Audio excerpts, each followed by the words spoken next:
Seem to get a lot of rainbows here.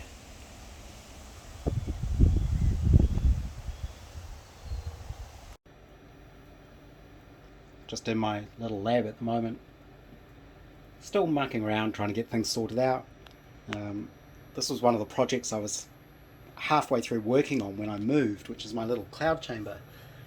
So I just plugged it all in just to see if it was still going, and yeah, that's working pretty well. So that's using a Peltier cooler. Is it one or two? I think it's two of them stacked. I can't really remember. All powered off a PC power supply. When you stack them, you need to reduce the voltage between them because of the way the heat gets transferred and how it moves the heat around. But two of them stacked on a decent CPU cooler and a bit of insulation. This is all pretty rough. I need to clean all this up, of course. In the top here is a felt pad, and there's a 3D printed ring and just a metal gauze. There's a high voltage on that, which is coming from this little unit, which is out of a electric fly swatter, those sort of cheap gadgety things. Runs off 3 volts, which of course the power supply gives me, so that works well. And just an LED strip in there. I probably need to build a 3D print a little diffuser for that, but it takes about 20 minutes to cool down. But once it does, you get the alcohol vapor, and that's showing up the traces of the particles. The radioactive source I've got in there is the source out of an old smoke detector, and that's donkey's years old now. I think I extracted that when I was a teenager, so that's very old. I really need to play with some other sources, maybe some radium hands off an old clock or something like that if I can get hold of some. That's just a fun little gadget. I'll probably build a similar sort of wooden box like that to put it all in. This is all just MDF, spray painted black. It works pretty well. So that's good that still works. Just quickly, this is it with a different radioactive source. That's actually a thorium camping lamp mantle. The thorium makes them radioactive. So it's another thing I've had for years and years and years, so that's obviously still working. I do keep all these little sources in this little lead container, but as long as you don't ingest them, it's relatively safe. The other thing I could try is TIG welding rods. I don't think any of the TIG welding electrodes I've got are the right sort, but this one works pretty well. It's fairly active. So I've been using the sandblasting cabinet tonight to clean up the drag link and the steering drop arm. And the cabinet's working really well now. After having sealed it, it's actually made a big difference. And my new compressor is much better able to keep up with the air demands. I think the way I've got it set up at the moment, I can get 11 seconds of blasting before the compressor kicks in, and then it stays on for about 22 seconds to refill, and then it can go again. One of the things I found with this sandblasting cabinet is it has got an internal light, but it isn't actually very good. Can't really see it. It's sort of a little fluorescent tube up there, but being inside the cabinet, it gets covered in grit and doesn't end up working very well. So what I've actually found is I found these little LED lights just at the warehouse. I think they were $6 each, and a couple of these placed flat on the glass. If I turn off the internal light, actually make it much more easy to see. They throw a lot more light down into there. So those are working a lot better. I'll probably just keep using those from now on. I think I may have to get some more of them. They're actually quite handy because they're magnetic, so you can stick them to things and angle them where you want them. So I'm going to just take those parts out and probably give them a quick wire brush now, most of the gunk's off them. The drag link I've stripped down and I'm going to rebuild that. I have the parts to do that now.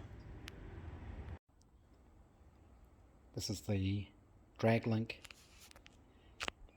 at the top there, the steering drop arm, and the little clamps that go underneath the rear trunnions that hold the axle to the spring. They're all cleaned up now. I've just got them covered in some penetrant anti-rust stuff for now. I'll have to give them a good paint. The drag link is completely full of old grease, so that's going to need a good soaking. That's going to need to be need a really good clean out after it's been in the sandblaster, because you don't want any grit inside the bearings that go in the end there, the sort of bronze bush things. The other thing that'll be interesting is comparing these original plates to the ones that I ended up getting plasma cut out. So as soon as I find those, I think they're somewhere on that set of shelving, as well as the rebuilt ends for this, I'll do a comparison and see how close I got, just trying to guess what the parts should have looked like. Just out of interest, I thought I'd compare the mounting plates that I drew up and had plasma cut compared to the originals. I wasn't far off, so these are the ones I had made, and you can sort of see they were pretty close, not far off at all. But now I've got these original ones, I'll use these just because they're more correct. This was 8mm steel. I'm guessing this is 5/16. I can't remember what the closest imperial measurement will be, but it's fractionally bigger, so these are slightly beefier. So those are the ones I'll use. Today I've just been doing little bits and pieces. Sometimes there's a lot of little scrappy jobs you have to do. Cleaning things up, taking things apart, that kind of thing. So I've stripped down the drag link, and I've tried to get as much of the grease out of that as I can. I left it soaking overnight in the degreaser and used a stick to sort of scrape out as much as I can. It's actually blocked at one end here. When I first saw it, I thought maybe it had been damaged because there are two little dimples either side, but I think that's original because there's actually a sort of stop in here that the spring goes up against. So I think that's normal. But I've been wire brushing and sandblasting various bits and pieces. These are the rear axle backing plates. These things, I'm not sure. I suspect these are supposed to be flat. And you can probably see that they're not. So if we get a straight edge,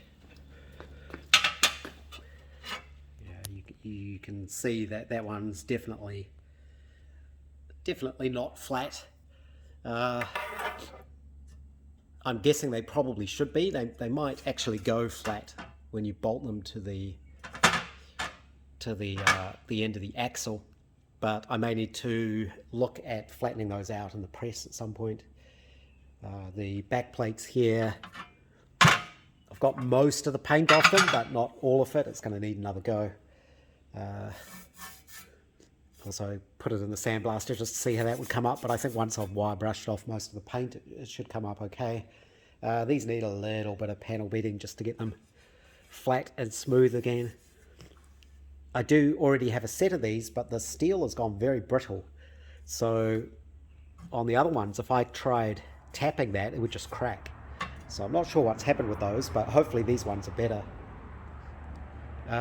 This is a gearbox top, and using this I did figure out what I'd done wrong with the selectors in there, how I'd managed to get them stuck. And this is the reverse one. It turns out these selectors must have ball bearings and springs in them, because you can feel them locking into position. So that's first, for example, and that's second, and you can feel them sort of clicking into position as you move them. Reverse is like that. It's a bit awkward to film this from this angle, but so reverse is with this all the way back. When I was playing around with them before, I'd actually push this one all the way forwards, and I suspect what had happened is it had just come off its little indent thing. So I just needed to tap that back into place with a rubber hammer. But this shows how a normal one works. The pattern's a bit strange. So first is up here, so top right. Second is down there, so that's first. Second, third, fourth, and they're in reverse up there. So this, not sure what's happened here. Somebody's modified it or done something. This is the reverse lockout. So that sort of pulls out of the way. I think that's meant to come up here, and there's meant to be a little lever up here. This isn't the gear shifter I'm going to use, because I'll be using a Brooklyn style one once I get one. I've attached the rear axle casing, and to figure out exactly how much space I have for the pins in between the chassis and the shackles, and it works out to be 3/4 of an inch either side, which sounds about right. And for the pins, what I'm looking at doing is I don't really feel comfortable with trying to weld them, so I'm actually going to make a pin that goes all the way through. So it'll be similar to these pins I made on the rear, with a short machine length that goes through the shackle bush here, a 1/2 inch nut on the end. It'll have a sort of flange on here that this side of the shackle rides up against, and then it'll actually go through the chassis and have another nut on the end, probably a 5/8 nut on the end, to lock it in place. Then there's no way it can come loose or it can break. There are no welds or anything to break. What I'm going to have to do is machine up 2 spacers that have the correct angle on there, but they'll just be round spacers with a flat. Hopefully I can do that in the mill if I can get some suitable steel to make those spacers. So that's kind of coming along. With no weight in anything, the axle is actually sitting on the chassis at the moment, but this is kind of with the springs at their most arched, because there's no load on them. So as soon as any load goes on that, those springs are going to flatten, which will push the shackles either end from going more or less vertical. They'll tip out a little bit, but it's not going to be a lot, because there isn't a lot of camber in the springs to start with. So that should clear it. I don't know if in the originals they put anything under there as kind of like a bump stop for the rebound. I'm not really sure, but that's all coming along.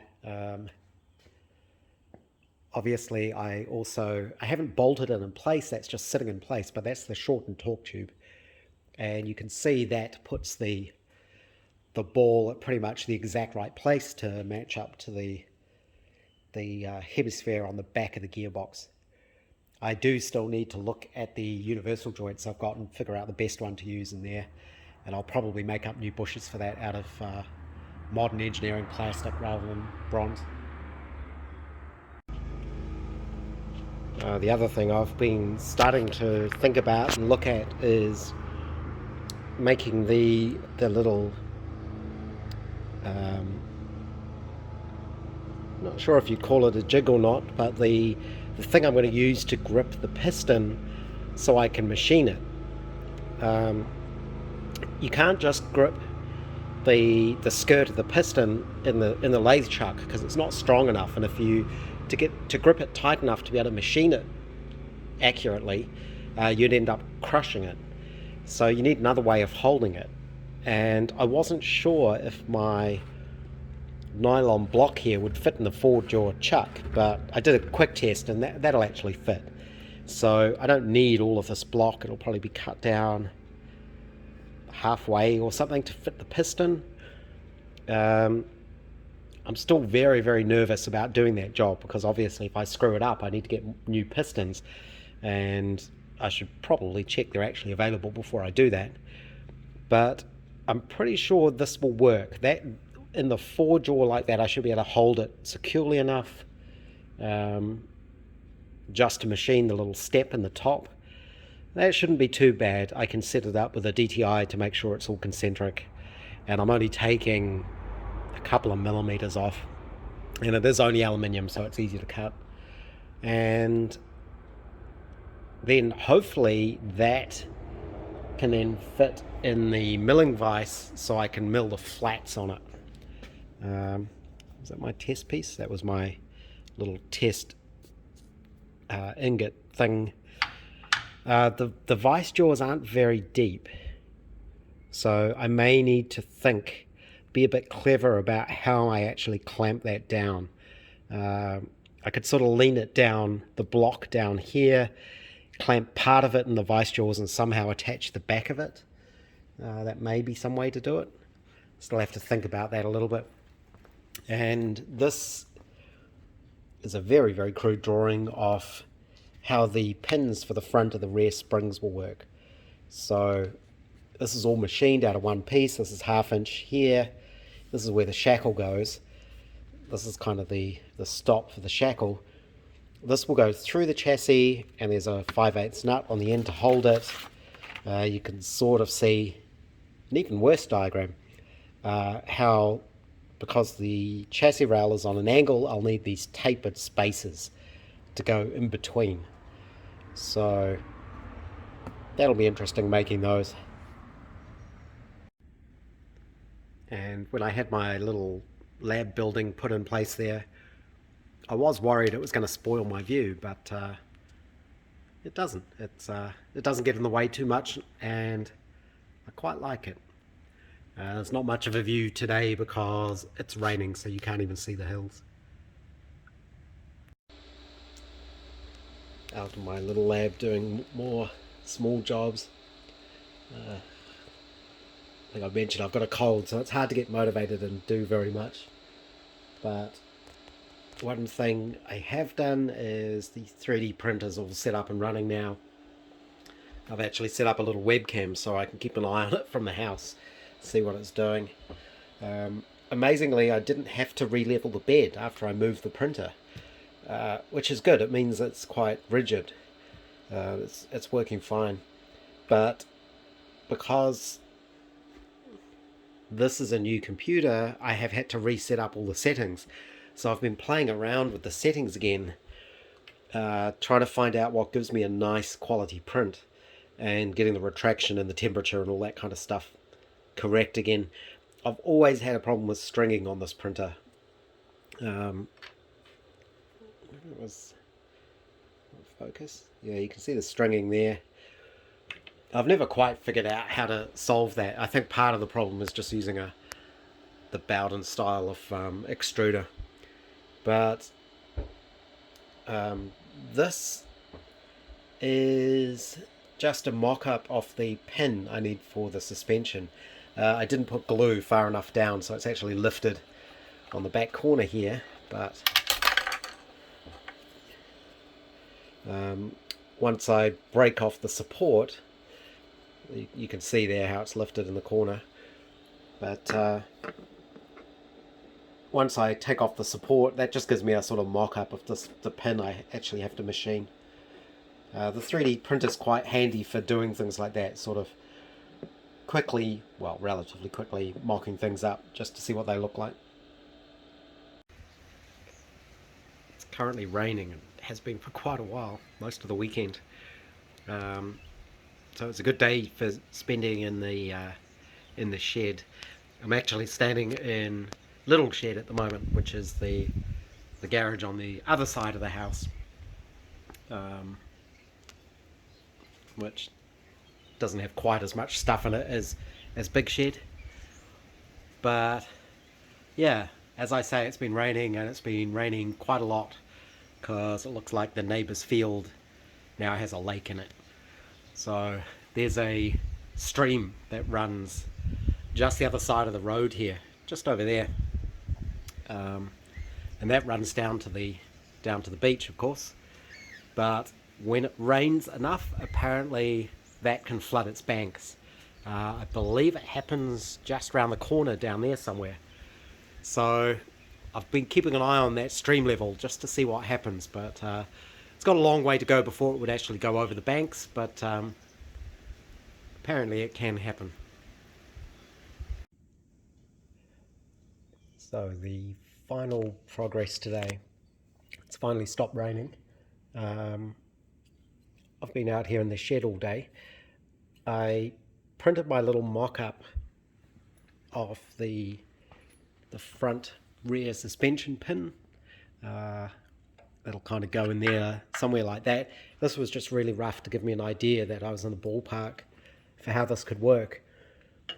I drew up some plans of how I was going to make this thing, and I decided to use 5/8 nuts, which I actually got off the pile of parts I had these in there, and these are actually shock absorber mounts, but these mounted through the chassis rail originally, I guess, and had the big bolt on the end to hold it. So effectively I'm doing the same thing but for the spring mount. These look like they would have been cast originally, or forged, I guess. So it was all a single piece, and I'm guessing that's what those mounts on the Brooklyns would have been as well.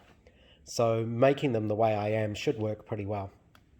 So I'm going to reuse those nuts, and I basically spent all day machining up the pins. I haven't threaded the ends yet.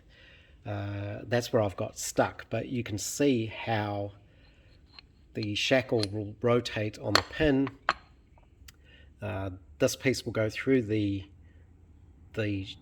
chassis rail, but there'll be two spaces. Because the chassis rail is on an angle like this, I need two tapered spaces, one this side and one this side, to sort of clamp it up, and then the nut will go on the end here to clamp it all together tight. So I'm up to cutting the threads, but I've hit a snag. Okay, so the problem with the gear train isn't the gear teeth themselves. What's actually started happening with these ones is the little notch there in the middle has worn out. So if I try to power this now,